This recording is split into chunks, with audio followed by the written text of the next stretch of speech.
Last na lang. So, may pasabog next week. Meron ho kaming matibay na ebidensya na ilalabas, no, sa susunod na linggo.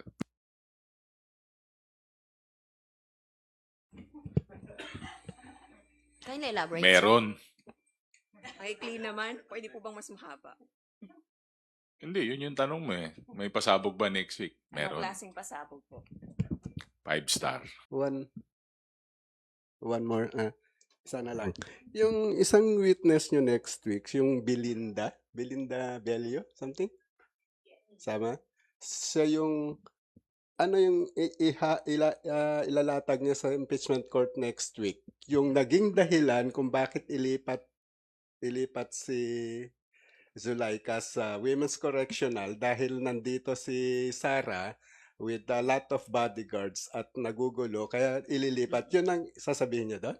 Hintayin na lang po natin kasi hindi po namin pwede sabihin ngayon kung ano yung laman ng kanyang testimonya next week. Pero doon, Basta siya po yung in charge po sa LSB, yung isang tanggapan po dito sa Congress. So, hintayin na lang nga po natin ang kanyang testimony. kasi ang naaalala kasi namin, kasi tagal na rin kaming nag-cover dito, no time na yon, ang daming bodyguard ni Sarah dito, more than hundreds, and then nagugulo, so nagpa siya si Chairman Chua na ilipat na lang para mawala si Duterte dito. Si Zulaika. Aalis ang grupo ni Sarah dito. Tulad doon ng sinabi ni Kong Bell, no, let's just wait for it when we present her as witness. Ang pwede ho lang naming sabihin at this point kung ano na ho yung linatag namin sa aming pre-trial brief with respect to this witness, which is she will testify about the circumstances surrounding the utterance. So ano ho yung nangyari, no, nung time nung November 23 na ginawa ho itong pananakot sa buhay ng presidente. No further objection, Your Honors. Okay, thank you, Bernard. Rosalie? Good morning po. Rosalie Cos po of UNTV. How do you respond po dun po sa mga critics, observers na nagsasabi na yung first witness na sinalang po ng prosecution ay walang pasabog or wow factor? Well, we don't know where that's coming from, but everyone's entitled to their own opinion. Ang sa amin naman, no, importante, maliwanag na ipakita dito, no, yung video footage kung saan ho binigkas yung pananakot sa buhay ng presidente, sa First Lady, and then Speaker of the House, at ang pag-amin na meron ng agreement, no, with this assassin, no, to carry this out. At ang I think even, no, beyond the direct examination, no, mahalaga din ho na balikan natin dito nung tinanong ho yung witness, ang naging sagot ho niya dun sa tanong kung ano ho yung characterization niya dun sa threat ho na yun. Ang sinabi ho niya na napakalinaw, the threat was absolute, ano. So at and as a last point about that, dun sa cross-examination, no, mukhang may mga katanungan sila na mukhang ang aim ay questionin kung authentic ba yung document, ano. Pero alalahanin din natin sa same cross-examination na yan, ginamit nila yung very same video footage, no? Kung saan meron silang mga pinalabas na some portions of it, which means, no, malinaw, wala hong question dun sa authenticity ng video na to. Saka may wow factor naman, di ba? Sabi nga ni Attorney Ligutan, wow. So ibig sabihin pati siya napapawaw. Pero aside from that, joking lang naman kayo naman. Kita naman natin na maayos sumagot yung witness. Napakaklaro to the point na iba na nga, parang nag-iba na nga yung strategy ng defense nung they were crossing him. Parang very parang iba yung atake nila towards him. Parang kasi medyo character na po yung tinitignan eh. So hindi na po yung impormasyon na binibigay niya. So, siguro ano lang siya, like medyo parang tahimik lang yung pagkatao niya.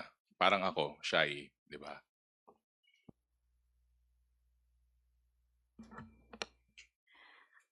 Ang mahalaga pong intindihin in relation to John Mark Calilong is that he was presented to authenticate the video recording which he made.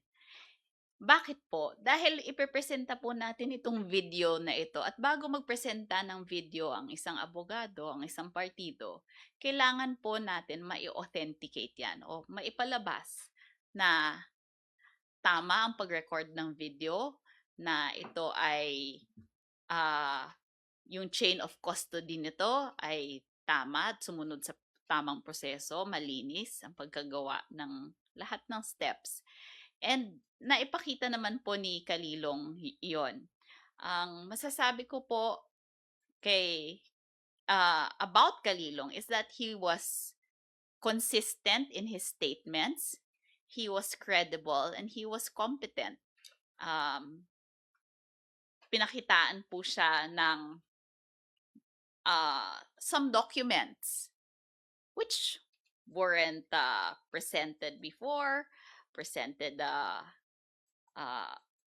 which weren't identified or authenticated. But anyway, he was able to answer all of those.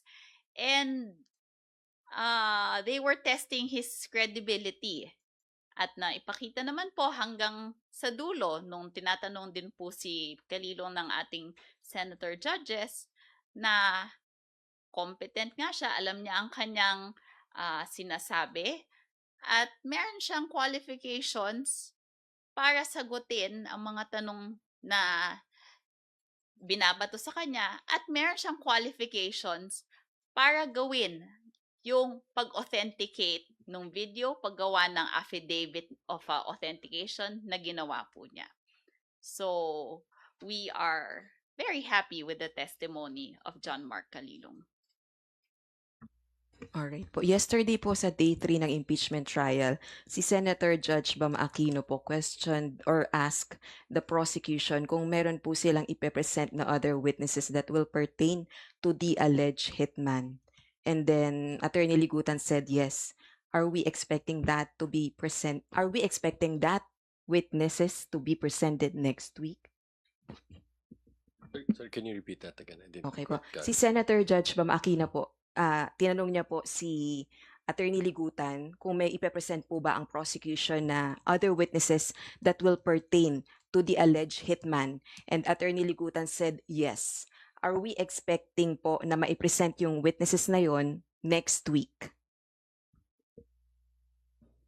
Without going to the details of what will be the testimony of the subsequent witnesses, but it's been stated in our pre-trial brief that we'll be presenting witnesses who will talk about the investigation conducted by the NBI in relation to the threats issued by the Vice President against the President, the First Lady, and the former Speaker of the House. I asked the question po kasi because during the hearing of the House Justice Committee in April, NBI said na may lead na sila dun sa alleged hitman. So may development na po nito? Yes, so again, let's wait for the testimony of Director Matibag and the other regional director of the NBI. Yun po ba ang significance ng pagharap po ni Attorney Jeremy Lotok sa Monday?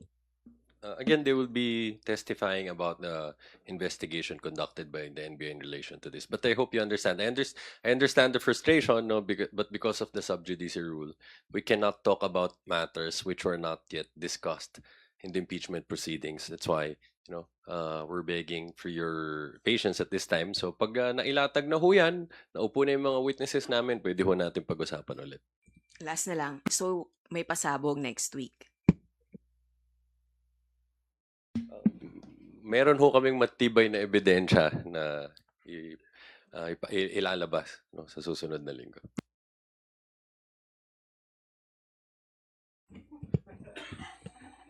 Kaya na-elaborate? Meron. Ay, clean naman. Pwede po bang mas mahaba? Hindi, yun yung tanong mo eh. May pasabog ba next week? Anong Meron. klaseng pasabog po? 5-star. Hindi bloody yun, sir. Okay. Okay, Question. Marian.